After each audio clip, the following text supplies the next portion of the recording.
Blessed is the man that worketh not in the counsel of the heathen, nor sitteth in the seat of the scornful. But his delight is in the law of the Lord, and in this Lord I see I dictate sunrise and sundown. Him I go there like a tree planted by the rivers of water that bringeth forth fruit in his season. Him leaf never I go wither, and whatsoever him doeth shall prosper. Yea! The heathen them now they saw them there like a chaff with the wind driveth away. Therefore the heathen them never go stand upon judgment of the sin among them in the congregation of the righteous. For the Lord God Jah love the way of the righteous and the way of the sin among them. Always and always I will perish. Blessed is the man, blessed is the hand of the man that glorifies the name of the Most High God. With the mention of his name, terrible things begin to happen. With the mention of his name, food comes from out of the sky. Manna. With the mention of that name, the Red Sea divides into two. With the mention of that name, water come out of a hard rock. Aw mawuso bolisa adanu wato ewo asikle afo. Ya Allah, ya Allah, ya Allah, subhanahu wa ta'ala. Where two and three meet in the name of the Most High Jah. And that's so Jaja there. If Jaja never build up your house, the builder I go build it in vain. Same way, if Jaja never watch upon your house, the watchman I go watch it in vain. The name of the Lord is a strong tower, and the righteous run into it and them is safe. Many are the afflictions of the righteous, but Jah shall deliver him from all of them. And I give thanks and I say unto your name, King of kings and Lord of lords, the conquering lion of the tribe of Judah, Amasa Yahuda, Amasa, Negusto Daniel, Koma ya Sataya, Yasoa Pio Aya, Kadamawe Gromabe Ati La. This is the Black Pot, aka Kukushunamo, where we put to power. And my name, Black Rasta. Now, in every traditional African home, there is a black pot. And each time this black pot sits comfortably on the fire, there is something sumptuous cooking. Yes. Now, several ingredients get into the black pot. Now, these ingredients are of different sizes, different shapes, different colors, and even different smells and different aromas. But they put away all their differences, subject themselves to some amount of heating in the black pot so food can be made for you and I. In the same vein, the black pot represents the continent of Africa. The ingredients in the black pot represent us as a people. Yes, we have different shades of color of the skin. We are tall, some are short, some are broad, some are thin, some are narrow. My brother, my sister, we must put away all these differences, come together to play on the continent of Africa. Bring all shoulders onto the wheel and make sure that we provide what is known as development for our people, our continent, our land. It must be a what? A tree planting generation, not a tomato planting generation. People are becoming selfish right now. Nobody wants to plant a mega tree that will grow in his absence when he's gone home, for other people to come and benefit from that. A wise man, a selfless man, is a man who thinks about the next generation, who thinks about other people more than he thinks about himself. Yes, the good book says, love your neighbor as thyself. But most of the time, it is just as good to love your neighbor and think about your neighbor even more than yourself. My brother, my sister, it's all about selflessness. That's how come the man you call Jesus Christ and the man I call Yeshua decided to love the world, the people of the world, more than he loved himself. He gave himself as a sacrificial lamb so you could live. He loved you more than he loved himself. Don't let me turn this program into a preaching program.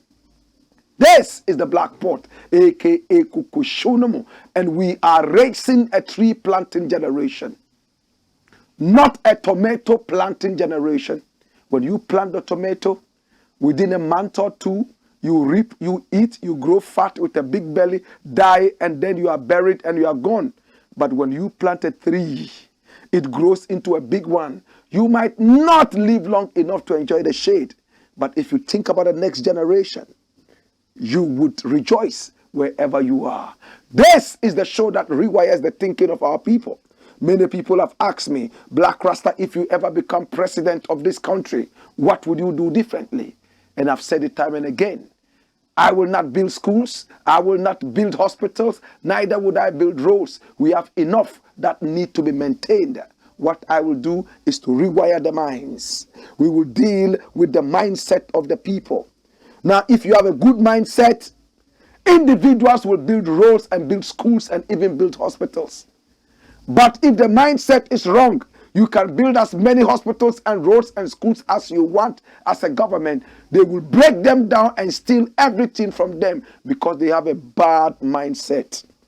This is the Blakk Pot. Here we don't criticize. But if we must criticize, we would only just criticize to build and not to destroy. Here we don't talk politics. What we talk about is patriotism. This is the Blakk Pot, aka Kukushonomo, where we speak truth to power. And we are live on Pan-African TV. We are champions of Pan-Africanism on TV. We are also live on Loud Silence TV. Oh my God. And via the power of satellite, we are seen all over the world. All four corners of the world. Oh my God. And on the continent of Africa. Oh my God. We are extremely known. Yes, pick up our numbers on the screen. Do business with us. We are waiting to do business with you so your business can be big and prosper. In fact, this is the most popular show on TV right here in Africa and beyond. Pick up our numbers. You can even send us a WhatsApp message. We are ready to listen to you, and let's see how we can do business together. We are also live on Ghana Web TV, live on Black Empire TV. This is the Blakk Pot, aka Kukushonomo, where we speak truth to power. And the first story I would like to look at today, rolls on your screen, is all about the Ukraine-Russian war. But this is unique. Russia-Ukraine war. Africans forced to fight as Russian soldiers.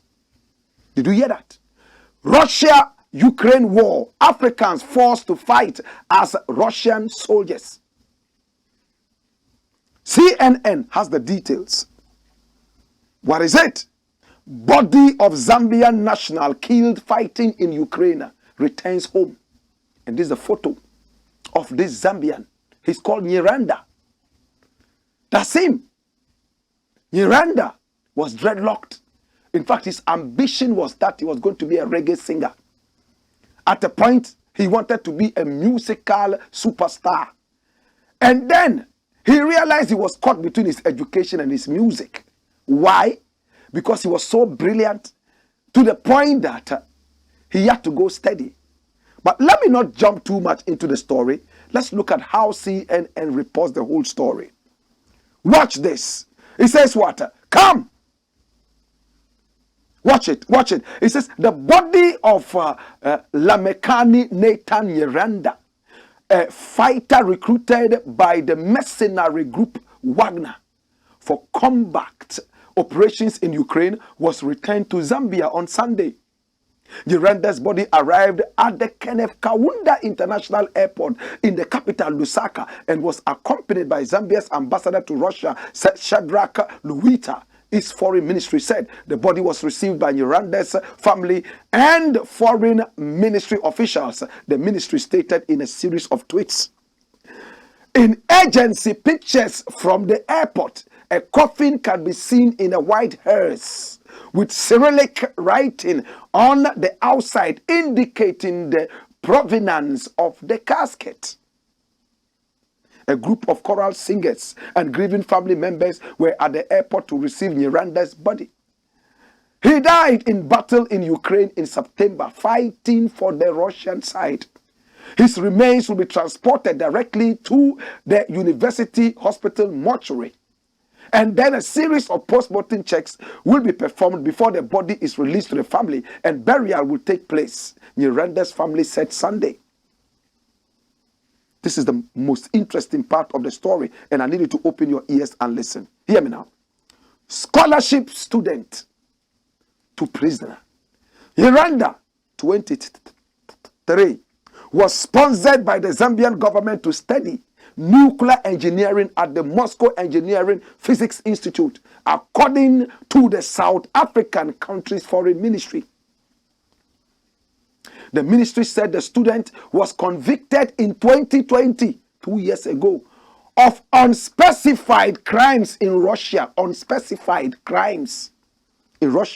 and sent to prison for 9 years and 6 months.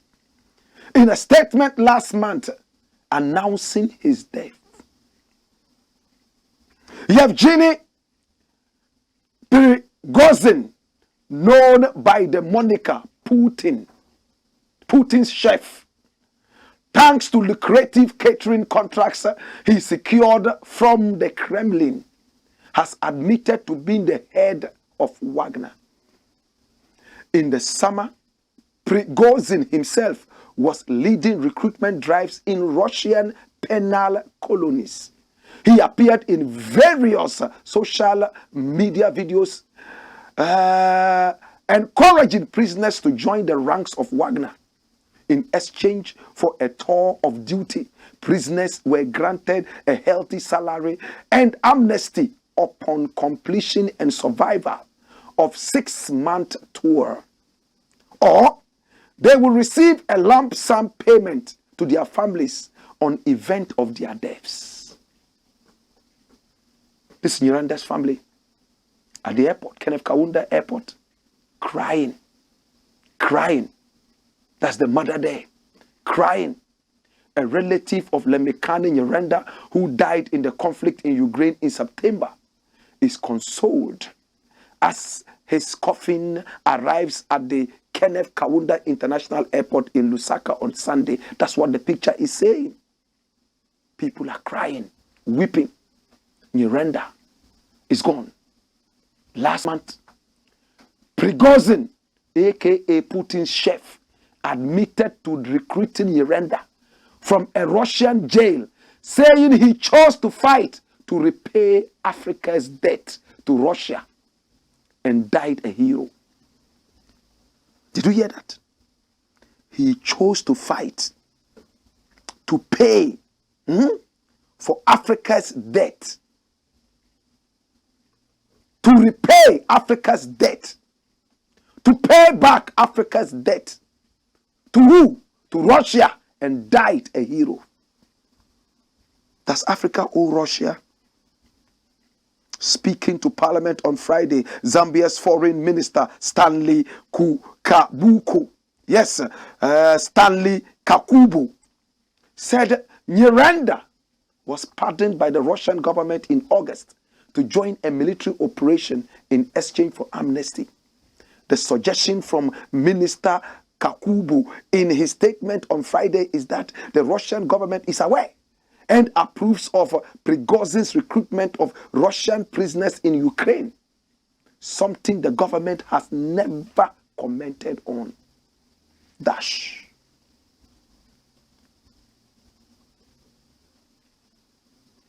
My brother, what is happening to us in Africa? Come! What is happening to us in Africa? My brother, everybody is using us. The other day, when this useless war broke out between Russia and Ukraine, we saw Nigerians who were so happy, jumping around Lagos and Abuja, looking for the Russian embassy, Ukraine embassy, so they would go and fight a war that does not concern them. Your own country is suffering from poverty, corruption.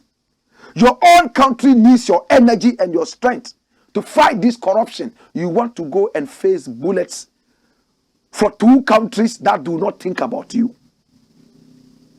My brother, look how Russia is so vampirous. African prisoners, A student has been sent all the way from Zambia to go and study nuclear energy, nuclear science, return home to Africa and help Africa. Gets to Russia, you said he was involved in a certain crime that you cannot divulge to us. You arrest him and imprison him. Now you get back to him and tell him, listen, we can give you amnesty if you decide to fight for Russia. We will also pay you money. In the event of death, we will send some money to your family back in Zambia. Now you are saying that he chose to fight for the same country that imprisoned him, the same country where he came to study and ended up being a prisoner whose crimes you are not ready to divulge, a prisoner whose crime will remain shrouded all our lives until maybe WikiLeaks brings that out. It's very sad. How many more African prisoners are there? How many more Africans have been recruited in disguise? The Russian government has never said it. Africans are becoming pawns. Africans are becoming sacrificial lambs for the foolishness of Europe and the Americas. Africans are becoming, my brother, my sister, the sacrificial lambs for the buffoonery of the West. And it hurts me. This is slavery. How many of us remember the buffalo soldier? What Bob Marley would call buffalo soldier. What in Ghana we also would say buffalo soldier. But in school, my grammar teacher said it's buffalo. We Africans will say buffalo. So the buffalo soldier, what was it all about? Buffalo soldier taken all the way from Africa, sent to America to fight a war that he did not understand. It was the same thing that happened in the world wars. African soldiers were taken to fight for the British from Ghana and such other protectorates of the British.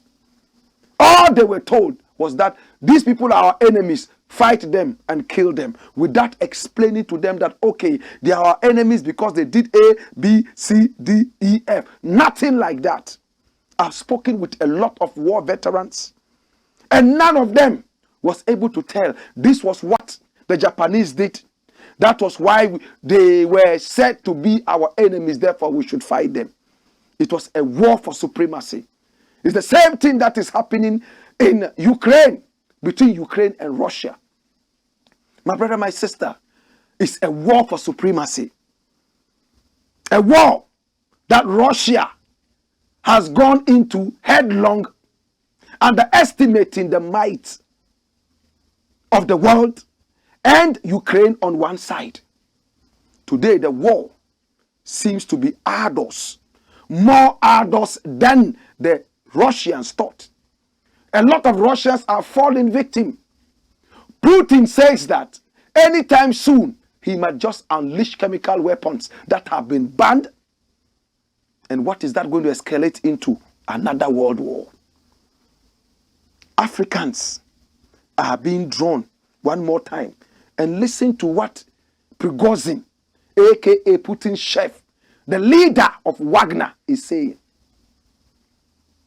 Last month, Prigozhin admitted to recruiting Nyirenda from a Russian jail, saying he chose to fight to repay Africa's debt to Russia and died a hero. Why? What debt?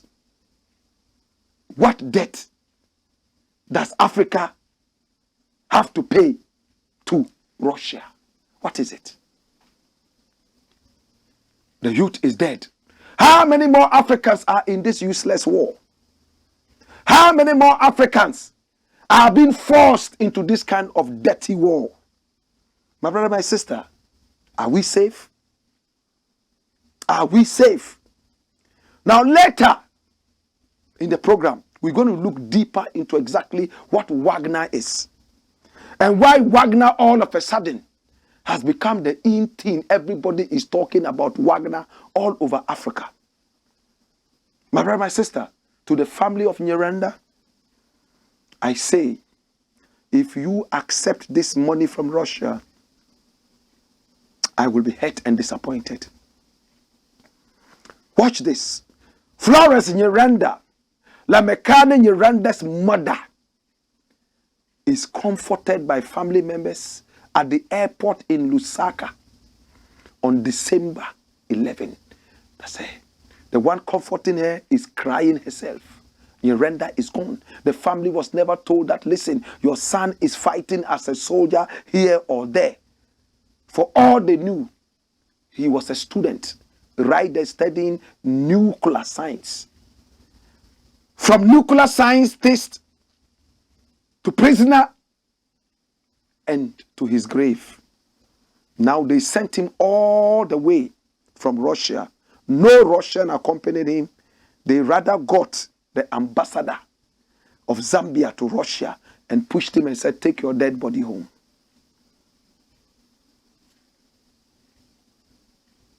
Sad. Africans are always at the receiving end. Black people are being maltreated all over the place. Black lives matter. We came out strongly to tell the whole world that our lives are important as well.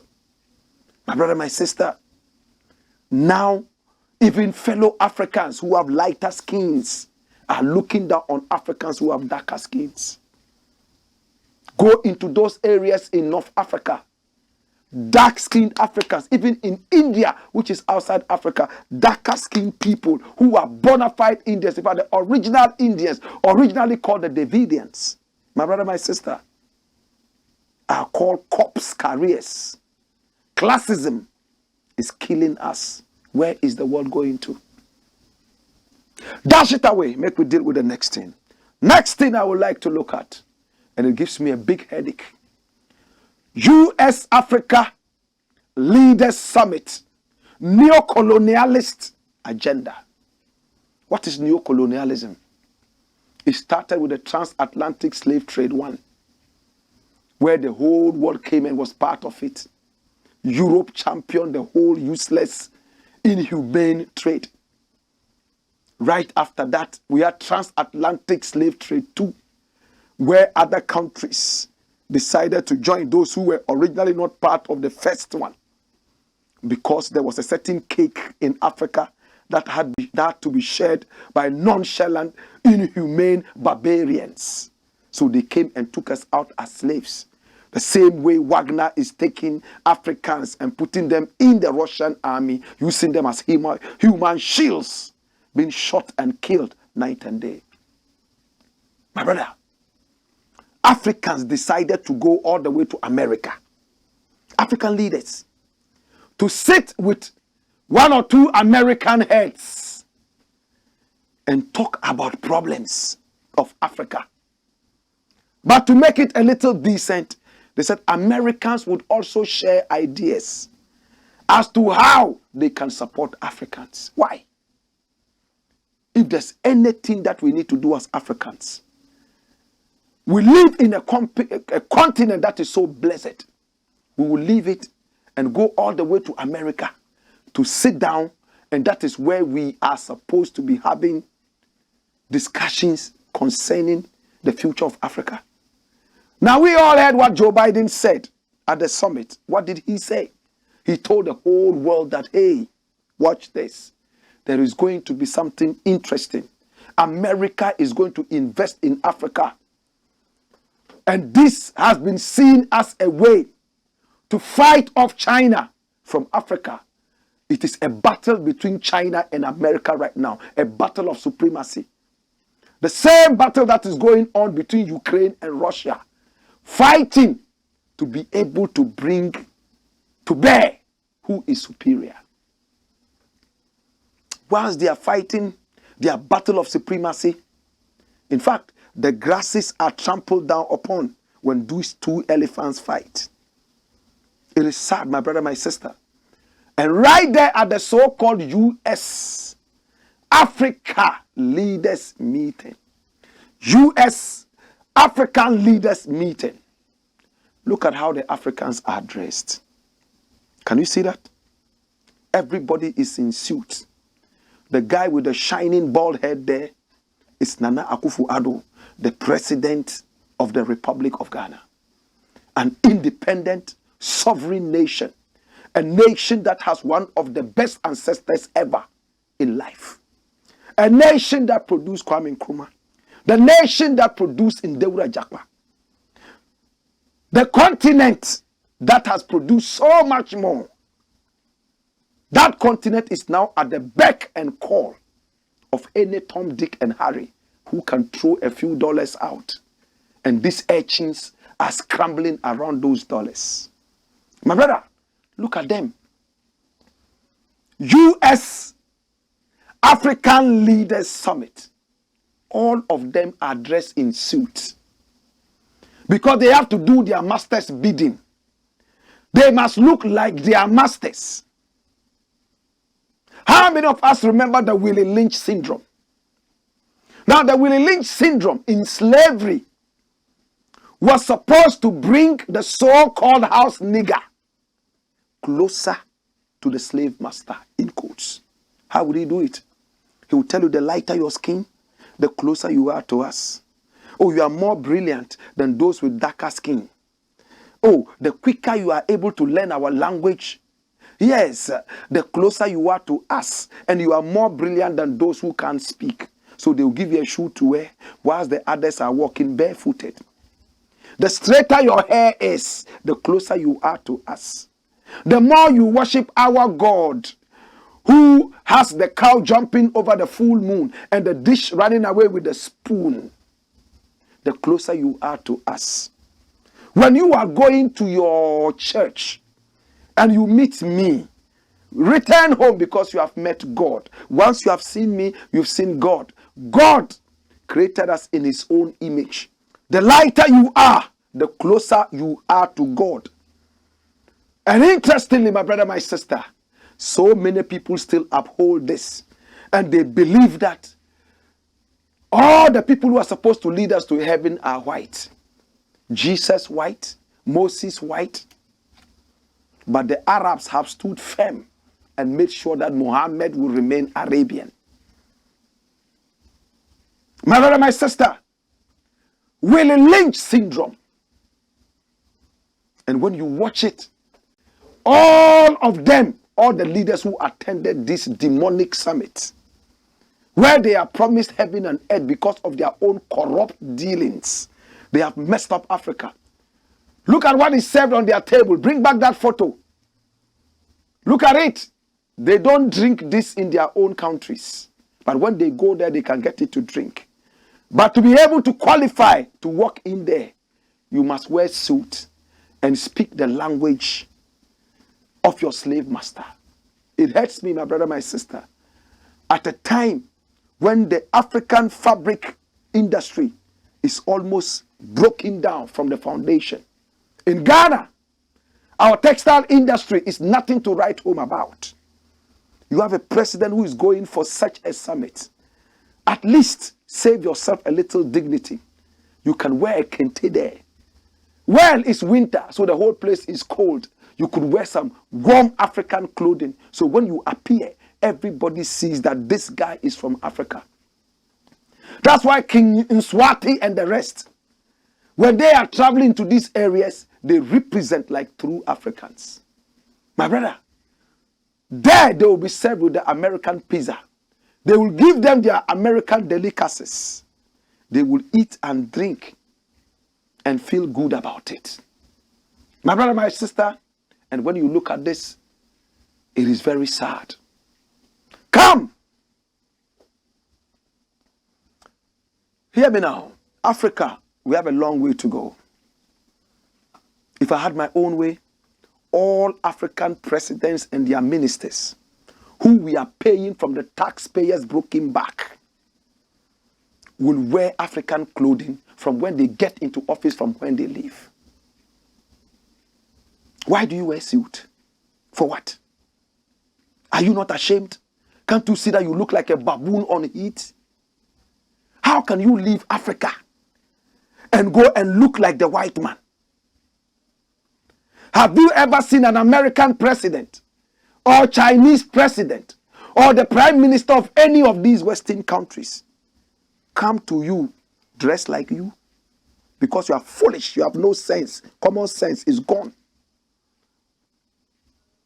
How can you, leaders of Africa, leave Africa with dwindling textile industries, and you are promoting the textile industry of America, of England and the West? Do you have common sense? Are you okay? It makes me sick, my brother, my sister. Anytime I feel that we are closer to being truly independent, it looks like it's a mirage. We have to start the journey again. African leaders are so much in a hurry to please their masters in the West. They want to talk like them, eat like them, dress like them, walk like them, and be their puppets. The more you are a puppet of the West, the safer you are. Every little wolf cry, your master will be there to protect you. Until he realizes that he doesn't have any use for you, then he digs the next grave and puts you inside, looking for another puppet to replace you. When is Africa going to rise? When would our leaders have common sense? If I were president of this country and I was invited to that summit in America, sorry, Mr. President, I am busy. All my ministers are busy. This is a time when the economy of the whole world has fallen asunder. We are reasoning, trying to break away from the chains that you have saddled us in. I will not discuss, my brother, my sister, how I will break the chains that my slave master put on me with the slave master. You want to hear it again? I will never discuss my plans, my ideas of breaking the chains that the slave master has put on me with the slave master. It's like giving up the ace from up your sleeve. This is what is happening. You are going to sit with the Americans, sit with the West, and wash your dirtiest linens. Yet, my brother, my sister, at the end of the day, we only get worse. The West is not a charitable organization. Whatever the West does with Africa is profit-oriented. Whoever thinks that the West, my brother, my sister, is a charitable organization is lying. Whoever thinks that the West is here to dance to the African drum because it's accepting the African culture is tickling himself and laughing like a laughing jackal. I am so disappointed and ashamed of these bald-headed nitwits who call themselves African leaders who have betrayed us all this while. I'm going to get deeper into this US summit. When we return, I will get deeper into Wagner. I will get deeper. The plot is about to take in. This is the Blakk Pot, aka Kukushonamo, where we speak truth to power. And my name, Blakk RASTA. Wait! Wayo!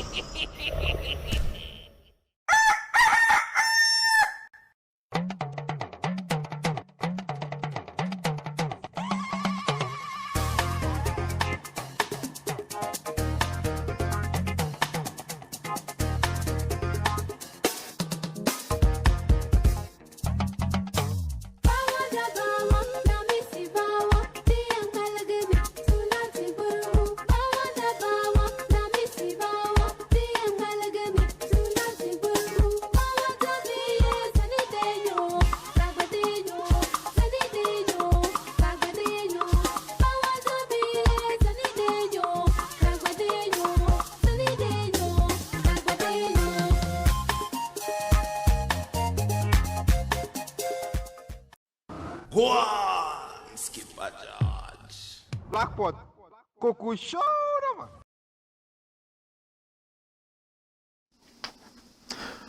This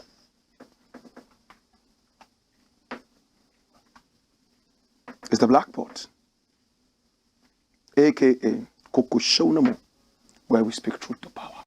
Come with me, countrymen. Come with me, Africans. Come with me, humanity. This is not a racial teaching. This is humanity. Next thing I would like to look at, you saw the quote Nkrumah gave us. You saw it.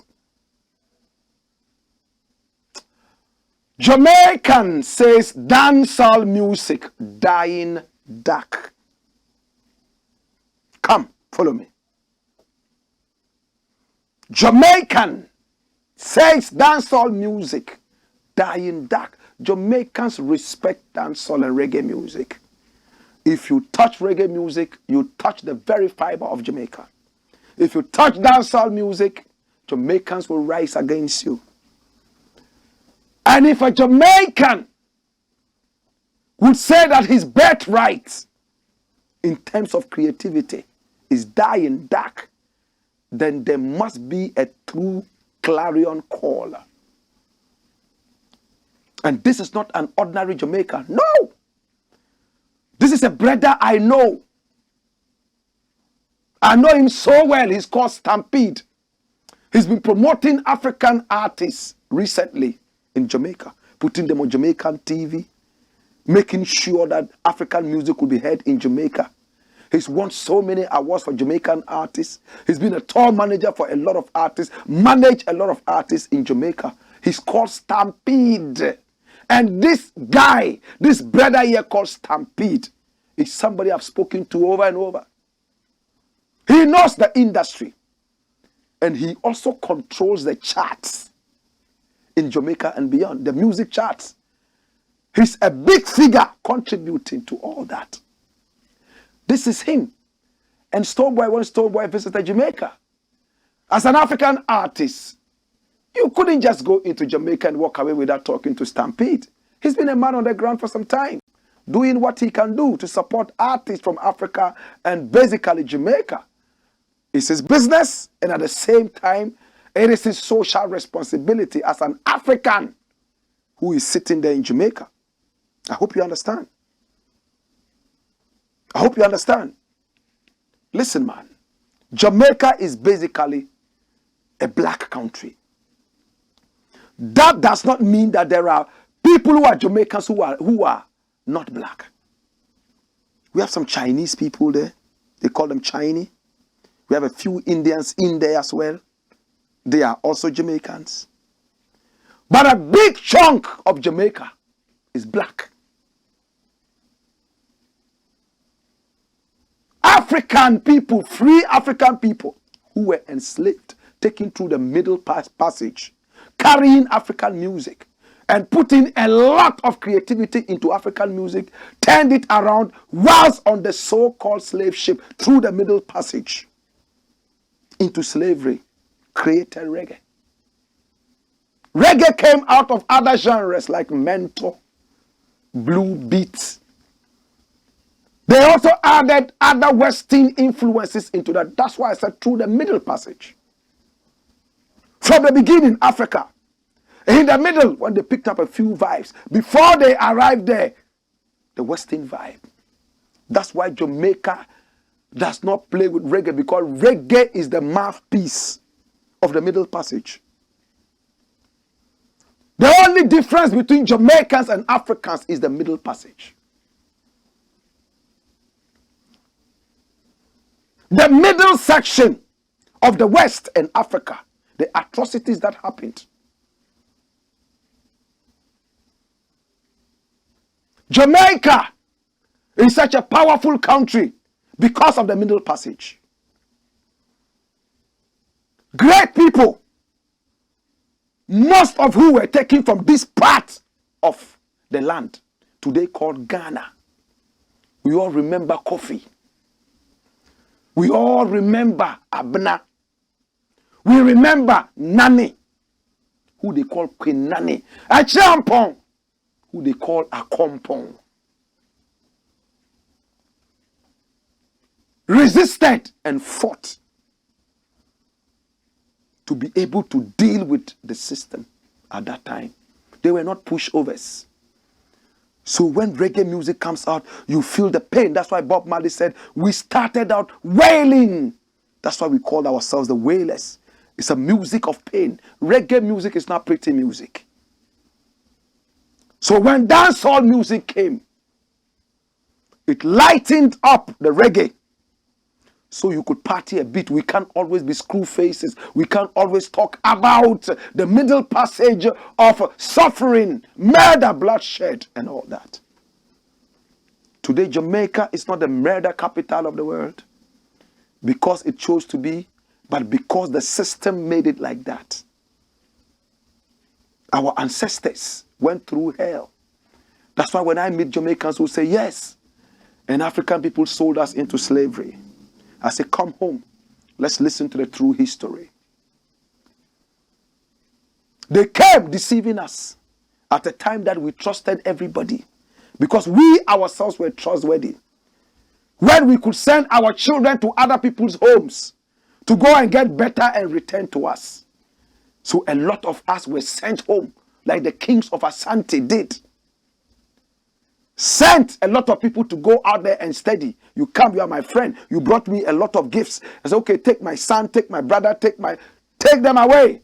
But make sure when you get them better, you return them to us, and then you go and enslave them. I am not ruling out the fact that there were some people who were sold into slavery, especially thieves, murderers, rapists, and some other things. Prisoners of war also went into it. It's a regretful thing that should never happen again. Today, my brother, my sister, slavery, as it happened in those days, Africans are going through a worse slavery. Now, it is the worst slavery because we chose to be slaves this time around. Black people around the world, a lot of us have chosen a worse form of slavery than what happened in the transatlantic slave trade 1 and 2. We choose to talk like the white man, choose to walk like the white man, choose to eat like the white man, choose to do everything like the white man so the white man can endorse us. How many brilliant African youth will never get any endorsement and not go anywhere? The Jamaican will say, we'll never get a blight until the white man puts a stamp on his life and says, I endorse this guy. How many times have we seen Africans kill themselves and work so hard, yet they got no recognition till some weak-looking, sickly-looking white man comes and says, wow, I like what you're doing. It's good. It's good. I like this person. Blah, blah, blah, blah. Then CNN comes in. 1 or 2 other people come in. BBC come in. Bam! Before you realize, hey, Nobel Peace Prize for this person. You can break your back and kill yourself for your people in Africa. No, sir. Once you don't get an endorsement from the white man, we are all working to fit into the yardstick of the, and that's the worst form of slavery. This is my favorite topic. So when it comes like that and you don't restrict me, I will talk till the end. Let's stick to this. Jamaican says dancehall music dying dark. And this was published by The Star, one of the biggest in Jamaica. Dancehall is dying. Stampede Lamy says genre has become dark. Come on. Come here. Music chart compiler and promoter Stampede Lamy has sounded a dire warning about the state of dancehall music, pointing to what he calls dark music. Jesus. Dancehall is dying. People who can understand the explicit language, lyrics and messages are not satisfied with what is coming out of Jamaica, from Europe to Africa and to the US. This is why Afrobeat music is becoming more popular or consumed more and taking precedence on global charts and awards platforms. He told the Weekend Star.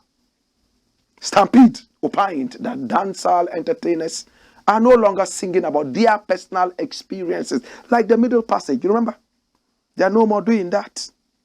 And that, it has resulted in a further decline in streaming numbers.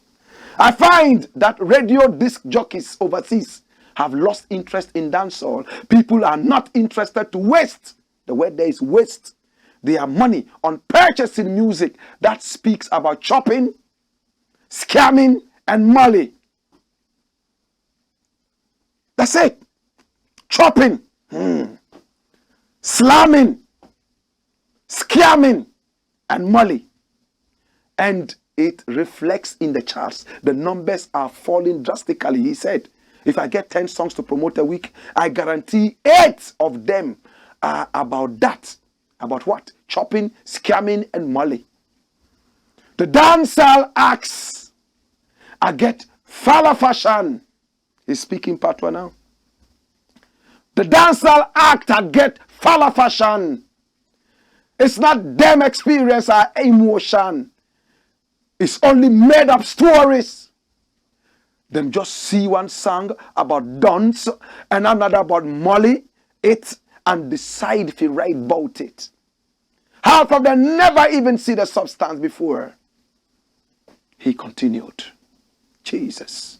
Speaking about the support for dancehall, Stampede explained that artists should be concerned that persons are losing interest because at a time when the majority of the audience is looking for high energy, happy music, the music has become dark. Dancehall has been known to bring the bashment to a place even when it was dark, or raise awareness about socio-political issues. It wasn't dark, he said.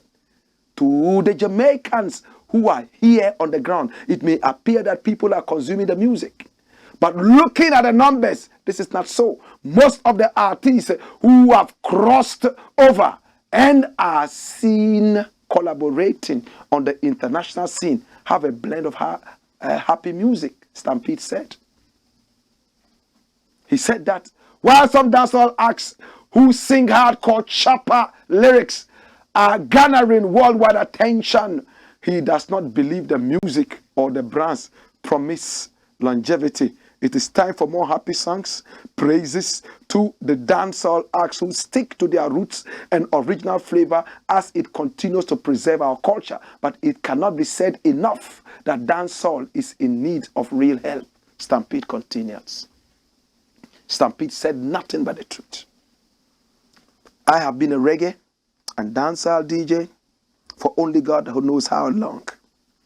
In fact, at a point, I love to play ragamuffin. Coca-Cola, buckle shaper, girl around the place. Skin off, miss a girl around the place. Songs like that, shabarang, ting-a-ling-a-ling, dancehall sing, ting-a-ling-a-ling. Them tune there. And we made the dance run for about 30 years of my life. I dedicated that to reggae. And when the music started getting nastier and nastier, especially with just dancehall now, with nothing danceable about it, just weird strings, like bees that are mating, and lizards running around the whole thing. And they say they are bringing in some beat from America. And then they are trapped. So the Jamaican dancehall music has been trapped. I lost interest. I stuck to my original roots.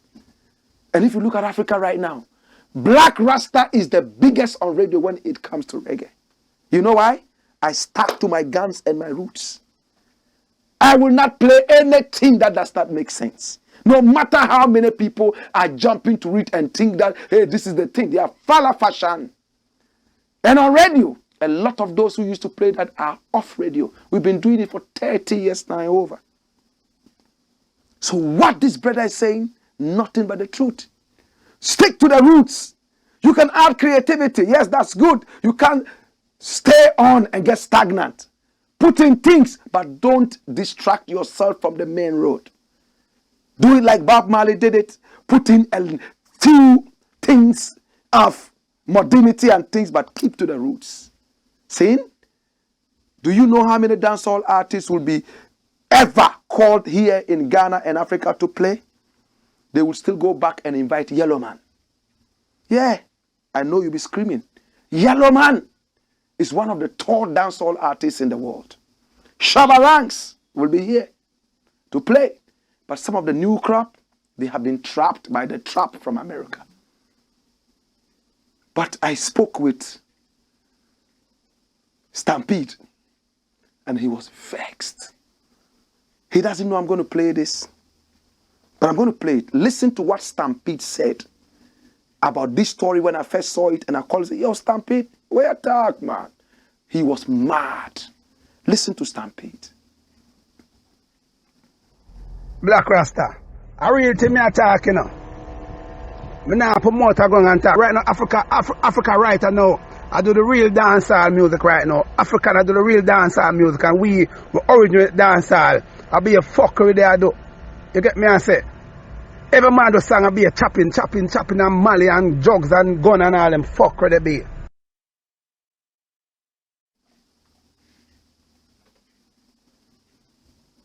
Yo, big up yourself, Stampede. Tell them the truth. One day that will be your legacy, the truth. When we return, we have more. Hey!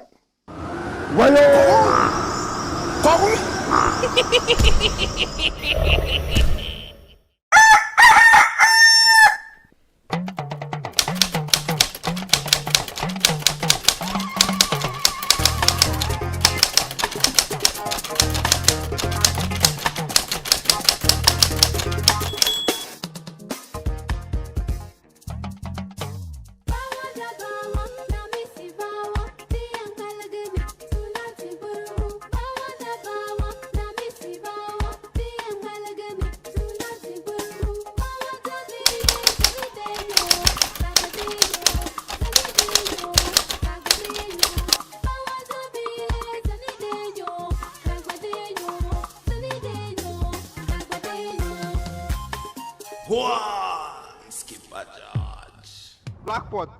Coco show them. this is the Black Pot, aka Kuku Show, no plus for Ghana, Rock City in Kwewu. Have you visited the place yet? It's the biggest in the whole Africa. And when you go to the nightclub, it takes 2,200 people, the biggest in the world. The biggest in the world, this Rock City. And it's owned by, a politician by name Brian Achampong. That's him. The whole Africa, that is the biggest hotel. Close to 2,000 people it takes, rooms. And the nightclub alone, the basement there, 2,200 people, almost like some country stadium. That's a nightclub. And when the sound is opened, it's like there's going to be an earthquake. Congratulations. This is the Black Pot, aka Kukushunamo, where we speak truth to power. Next story. And come. Nana Addo Endangers Ghanaians. As for this man, the president of Ghana, he's the most disgraceful and shameless president we have had in this country. I've lost all respect for this guy. Trust me, I don't care what you say. I'm thinking Ghana. I'm thinking the next generation. I'm not thinking about urchins who are behaving like puppets. No, sir. It doesn't matter what you think. We all have to look at Ghana, Africa. This man is behaving so infantile. I don't know whether age has taken the better part of his faculties or what. I don't know. This man is getting to 90 years, right? Or is it 80? He's getting to 80 years. Yes, 80. Paul Biya is 89, getting to 90. He's become a puppet, chicken. He's become a vegetable, talking like somebody who's morose. And he's the president of a certain country. Such an idiot. Our president hasn't reached there yet. But he's geometrically speeding to that point. The president was in America at the U.S. African Leaders Summit. And he didn't have the common sense to know that he was talking to the whole world. And there, he decided to talk about something that has become the talk of the world right now.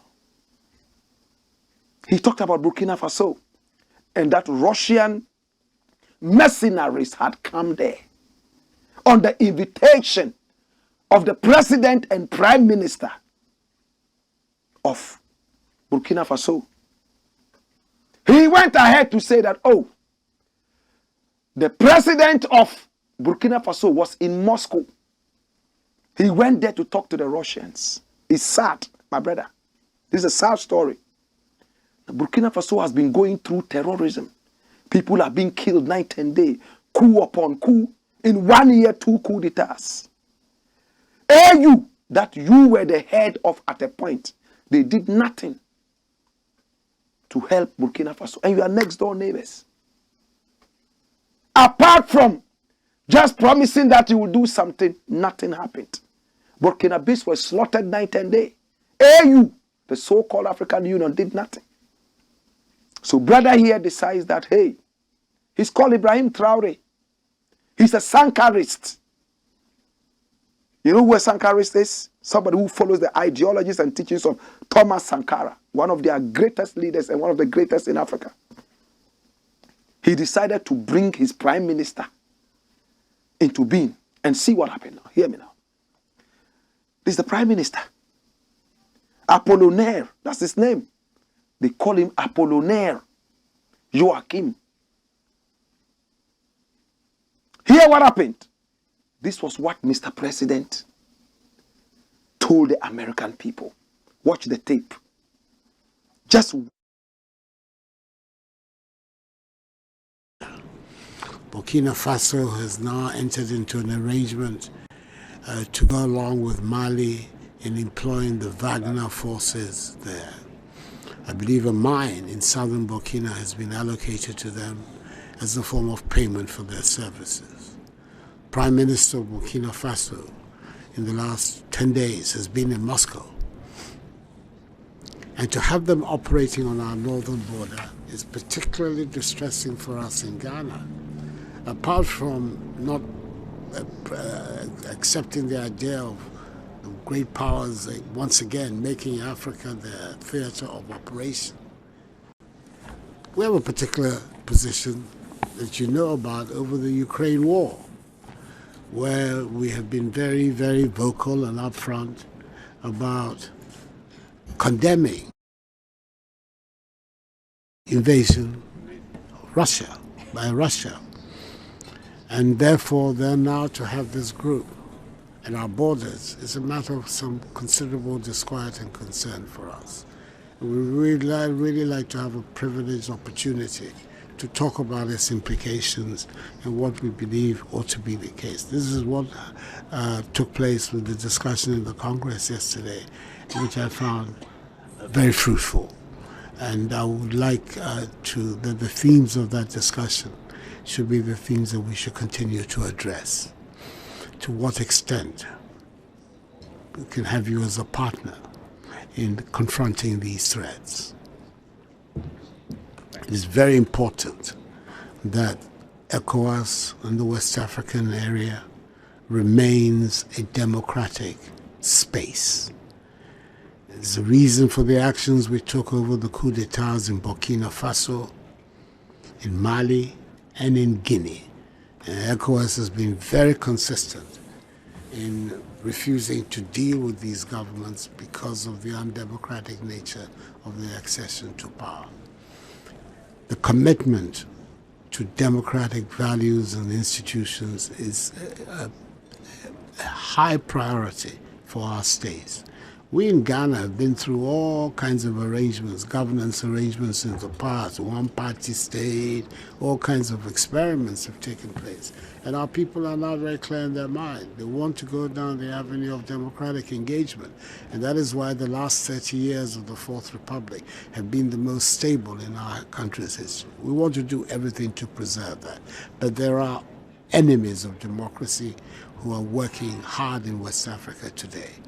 And therefore, it's important that we bring that matter to your notice and see to what extent we can engage you as a reliable partner in the pushback of those forces. You heard, Mr. President? Oh, we have condemned the coups around Africa, Mali, Guinea, Burkina Faso, and then at the same time, we have been vocal about the Ukraine-Russian war. Russian mercenaries are here in Burkina Faso along our northern borders, and we need you as a partner to come and help us. America came trying to establish a military base. Twice, different presidents said no. We said no. We didn't want another journey of recolonialism. Today, Mr. President is walking the same path. He's going to tell the Americans, giving Ghana on a silver platter to the American people, take, come and let us be partners. The Russians are here. You know, we've told you we don't like the Russian invasion of Ukraine already. You know, like a little child who is trying to get a candy from the father. Father, because you said I shouldn't do this, I didn't do it. Even today, did we see that I washed your car? Did we see that today? Just to get a candy. That's how Mr. President is behaving. So infantile. You are good at condemning coups, yet you are not ready to support the countries when they are in trouble. What is ECOWAS doing? What's the EU doing to support people against terrorism and all that? You don't. When it escalates and there's a coup d'etat, you condemn the coup d'etat. You don't nip it in the bud. You are always interested in post-action. You are not proactive. So there's a Burkinabe who is not happy about these things, and he has come out to say something. But in the interim, before we go into that journey, the Wagner, exactly what is it? The mercenaries the president is talking about, you know who they are? They are Russian mercenaries. Fine. PMC Wagner Group. You know what PMC means?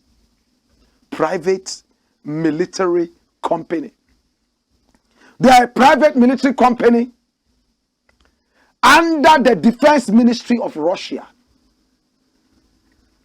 They act above the law or beyond the law because they are private. Even though Russia has banned private military, it has endorsed Wagner. Now the head of Wagner, my brother, my sister, is nicknamed Putin's chef, Prigozhin. That's his name. And these are the people they take into wars. Wagner PMC has been there from 2014. They were those that helped Russia to annex Crimea. The same Wagner has been in Syria. They killed a number of people in Syria. They were in Sudan, killed a number of people in Sudan.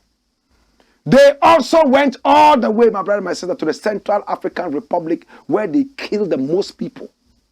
Close to 400 people shot and killed. What's their duty? To provide military support. Private. It's a private Russian mercenary group. They might not be the best of friends. They might cause havoc. When you have a nation that brings them in, all you need to do is to make sure that your borders are very, very stable. But why would Burkina bring this? Burkina went in for PMC Wagner because Burkina couldn't get any support from ECOWAS, couldn't get any support from AU. BBC says what? Wagner Group, Burkina Faso, anger over Russian mercenary link. Roll the guns. The military authorities in Burkina Faso have summoned Ghana's ambassador after its neighbor alleged it had hired a Russian mercenary group. Wagner Group's presence was distressing, said Ghana's President Nana Addo, as you heard in that tape. Dash it away. Let's go to Al Jazeera. What is Al Jazeera saying about what happened in the Central African Republic, CAR? HRW denounces alleged abuses of Russian mercenary group. These people are linked to the Kremlin. Roll the guns. Mercenaries from the Russian private military company, the Wagner Group, summarily beat and executed civilians between February 2019 and November 2021 in the Central African Republic, CAR, according to a report by Human Rights Watch. Human Rights Watch. Can you see that? Can you see that? Look at the first paragraph. It says what? Mercenaries from the Russian private military company, the Wagner Group, summarily beat and executed, slaughtered them. Between 2019 and 2021, they were also in Syria. They went all the way to support Russia to annex Kremlin. Now they are in Burkina Faso. But in every country they went to, they remained in that country. They didn't go beyond the country they went to. So what Ghana needed to do was to have good diplomacy with the Burkina people. If AU and the ECOWAS had that kind of relationship, rather than just denouncing coup d'etats and folding arms and waiting, Africa will be on fire if you do that. Dialogue has fallen. Diplomacy is out. Now President has gone to ask Americans to come in. The Burkinabés are angry. They have summoned the Ghanaian ambassador to Burkina Faso. Watch it. Burkina Faso fumes over Akufo-Addo's Russian mercenaries allegations. Summons Ghana's ambassadors. Roll the guns. According to the Burkinabe State News Agency, the government of that nation has summoned Ghana's ambassador. The Apollinaire Chilim administration summoned Boniface Gambela in response to recent claims made by President Nana Addo Akufo-Addo in the U.S. Russian mercenaries are presently stationed on Ghana's border with Burkina Faso, which President Akufo-Addo expressed alarm over during a recent meeting with U.S. Secretary of State Attorney Blinken. And next page says what? Look at it. They have decided the head of that group PMC Wagner is Yevgeny Prigozhin, aka Putin's chef. They are Burkina Faso. Some people will die. Some people will be slaughtered. There hasn't been a single country they've gone to, from Syria, Crimea, all the way through Central African Republic, and people were not slaughtered. They are seen to be efficient in whatever they come to do, but there are human rights abuses. After all, they are private. They act beyond the law, and they are associated with Kremlin. And Burkinabe is very mad and angry. He doesn't speak very good English, but you can understand him. Roll the guns! Mouvement indépendant. I want to send this message to President of the Ghana, Nana Akufo-Addo. I want to say you have to close your mouth because you don't want to help the people Burkina Faso. The long time the terrorists is killing people Burkina Faso. You don't talk about that. Now you talk about the Wagner. When you go to United States, you don't want to help your brother in Burkina Faso. You want to help the terrorists, the Lota, the fucking Occidental. Why you not talk about your brother in Burkina Faso? How many money you send in Burkina Faso? How many money you want to help the Burkina Faso? You know do nothing for Burkina Faso. The long time, 7 years, the terrorists is killing people in Burkina Faso. You don't talk about that. Now you're talking about the Wagner. The Wagner is not come to your house in Ghana. Wagner will come in Burkina Faso to help the people in Burkina Faso. I want to say you have to close your mouth. Now it's time to close your mouth. If you don't want to help the people in Burkina Faso, if you don't want to help your brother, the black people, you want to help the white people, Occidental. You no good president. You no good president. You fucking president. Me, I say you now, You no good president. You a fucking president. You don't want to help the Burkina Faso. You everybody have to close your mouth. Shut up. I don't want to hear you again. Okay? In Burkina Faso is Burkina Faso. Ghana is Ghana. You have to look your people. Live in Burkina Faso in peace. You don't want to hear you again. Fuck you, Nana Akufo-Addo. You are bad president. You bad president. The long time you don't help the Burkina Faso. How many money you come to give the Burkina Faso people? Shut up your mouth. Thank you very much, people Africa. Get up. Get up, people Africa. Get up. Fight in your right. Now we get up to fight your right. Thank you very much.